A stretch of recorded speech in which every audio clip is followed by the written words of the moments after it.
اعوذ باللہ السمیع العلیم من الشیطان الرجیم بسم اللہ الرحمن الرحیم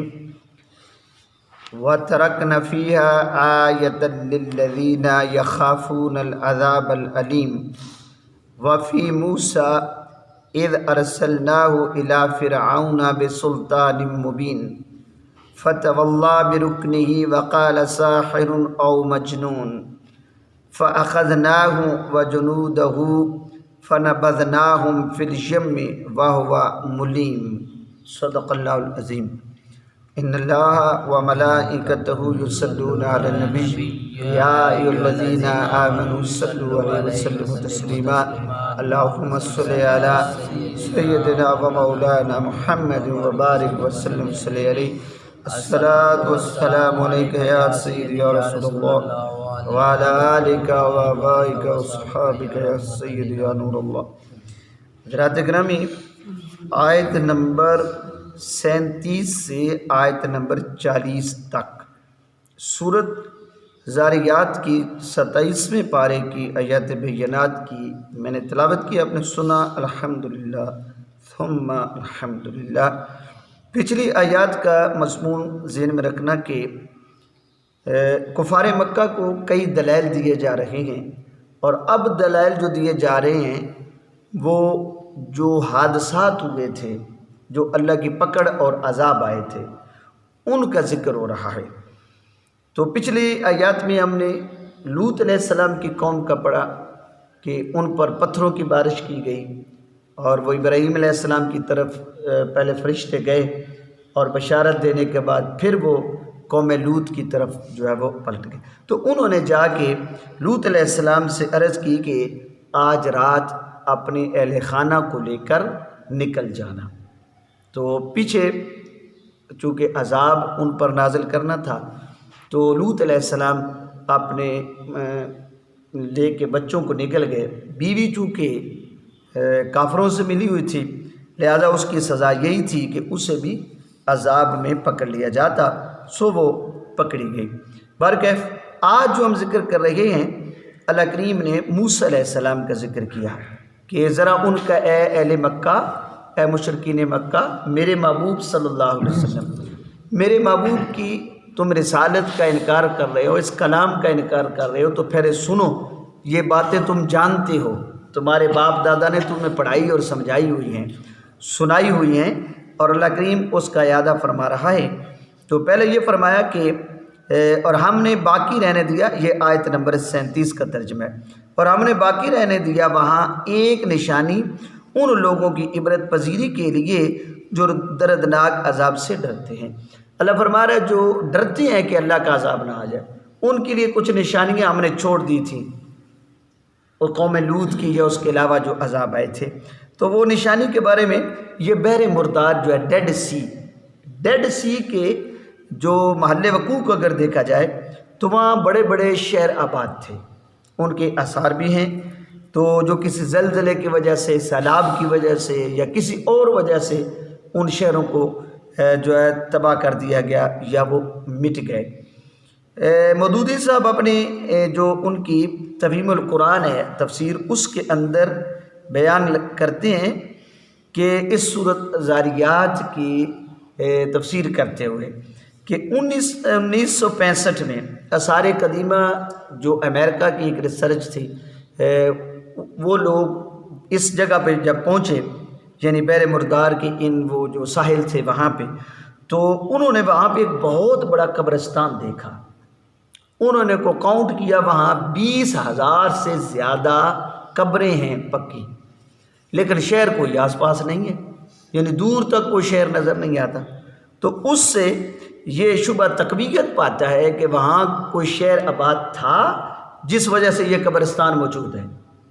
اور وہ شہر جو ہے ہو سکتا ہے سمندر کا لہروں کے سپرد کر دیا گیا، اور وہاں کے نافرمان لوگوں کی وجہ سے عذاب اللہ کا آیا۔ تو اللہ نے فرمایا وہاں ہم نے ایک نشانی چھوڑ دی ہے، کچھ نشانی، یعنی وہ آج بھی موجود ہیں وہ نشانیاں، اور ان کے لیے یہ نشانیاں جو اللہ سے ڈرتے ہیں، اللہ کا خوف جن کے دل میں ہے، جو ہر وقت سوچتے ہیں کہ اللہ کریم جو ہے وہ ناراض ہو جائے تو پھر اس کا عذاب آ جاتا ہے۔ تو فرمایا کہ وہ جو قبرستان آباد ہے وہاں، وہ آج تک آپ دیکھیں نا ہمارا بہت بڑا ہماری آبادی ہے، تو شہر کی طرح ہم یہاں رہتے ہیں گاؤں میں، اتنی آبادی کم از کم ہے، ہر چیز وہاں اویلیبل ہے، یعنی ہاسپیٹل بھی ہیں، ڈاکخانہ بھی ہے، لڑکیوں کا کالج ہے، لڑکوں کے ہائی اسکول ہیں، یعنی کہ وہ ساری کچھ فیسلٹی ہے جو شہر میں ہوتی ہیں، دکانیں ہیں، بازار ہیں۔ تو ہمارا قبرستان آپ گن لیں، وہاں میرے خیال میں تو 5000 قبریں بھی نہیں بنیں گی، تو وہاں 20,000 قبریں ہیں، تو وہ شہر کدھر ہے جہاں لوگ وہاں دفناتے رہے۔ بہرکیف اللہ نے فرمایا آیت نمبر 37 کے اندر ہم نے کچھ نشانیاں باقی رکھی ہیں، یعنی وہ قبرستان وغیرہ ہو سکتا ہے، یا وہ پھر وہ جو بڑے بڑے ٹیلے اور بڑے بڑے جو تباہ شدہ مکانات کے جو آثار ہیں۔ آیت نمبر 38 میں فرمایا کہ موسیٰ علیہ السلام نے ہم بھیجا تھا فرعون کی طرف، اور نشانیاں بھی دی تھی۔ آپ کے پاس 2 بڑی نشانیاں تھیں اس وقت۔ ایک نشانی یہ تھی کہ آپ اپنا ہاتھ مبارک بغل میں یوں رکھتے، اور اس کو جب باہر نکالتے تو وہ چمکتا، روشنی اتنی ہوتی جیسے سورج کی ہے، ایسی بہت بڑی شعائیں نکلتی ہیں آپ کی۔ ایک تو یہ نشانی، اسے ید بیضا بھی کہتے ہیں، چمکتا ہوا ہاتھ۔ اور دوسری آپ کے پاس جو ڈنڈا ہوتا تھا، لاٹھی جسے عصا کہتے ہیں، اس کا کمال یہ تھا کہ جب آپ وہ پھینک دیتے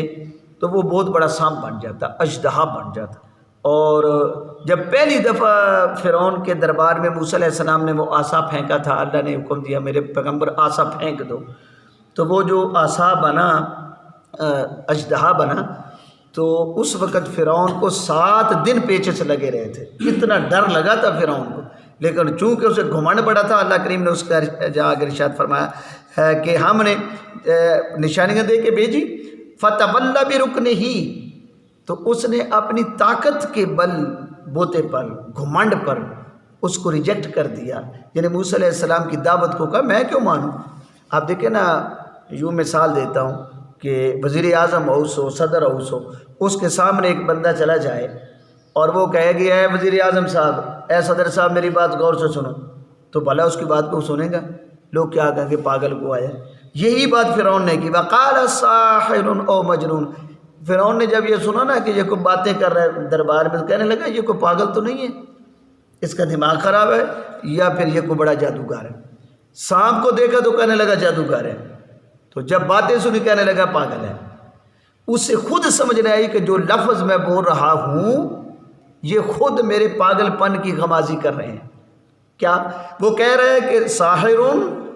کہہ رہا ہے یہ جادوگر ہے، پھر کہتا ہے مجنون، پاگل ہے۔ آپ اندازہ لگائیں کہ جو جادوگر ہوتا ہے وہ پاگل نہیں ہوتا، وہ بڑا سمجھدار ہوتا ہے، کیونکہ اس نے جادو سیکھا ہوتا ہے، کیسے اس کے ٹرک استعمال کرنے ہیں، کیسے جادو کرنا ہے، کون سا جادو کرنا ہے، تو حالات کے مطابق وہ بڑا سمجھدار آدمی۔ اب فرعون کو اتنی بھی عقل نہیں آ رہی تھی، جس کو میں پاگل کہہ رہا ہوں اور ساتھ اسی کو ہی جادوگر کہہ رہا ہوں، تو یہ تو اس کی اپنا پتہ چل رہا تھا کہ خود پاگل تھا، جسے سمجھ نہیں آ رہی میں لفظ کیا بول رہا ہوں، یا کہے جادوگر ہے تو پھر ڈٹ جائے جادوگر، یا کہے پاگل ہے پھر ڈٹ جائے پاگل ہے، نہیں وہ دونوں لفظ استعمال کر رہے ہیں۔ تو اس سے ثابت ہوا کہ اصل میں فرعون خود پاگل تھا،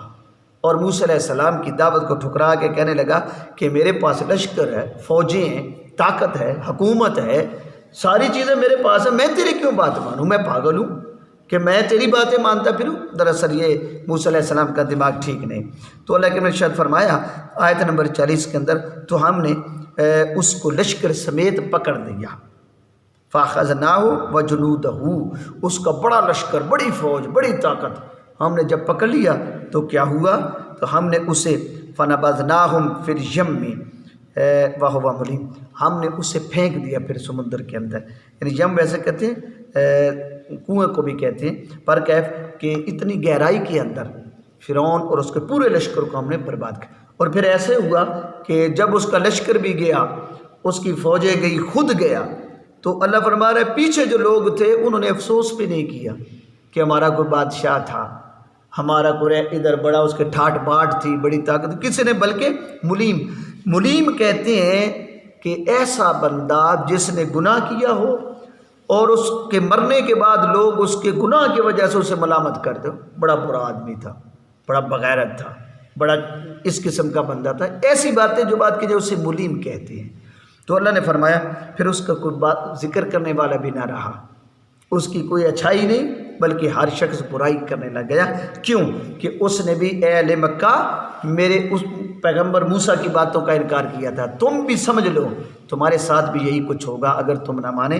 تو اللہ کریم ہمیں اس پاک کلام کو پڑھ کر سن کر سنا کر عمل کی توفیق نصیب فرمائے.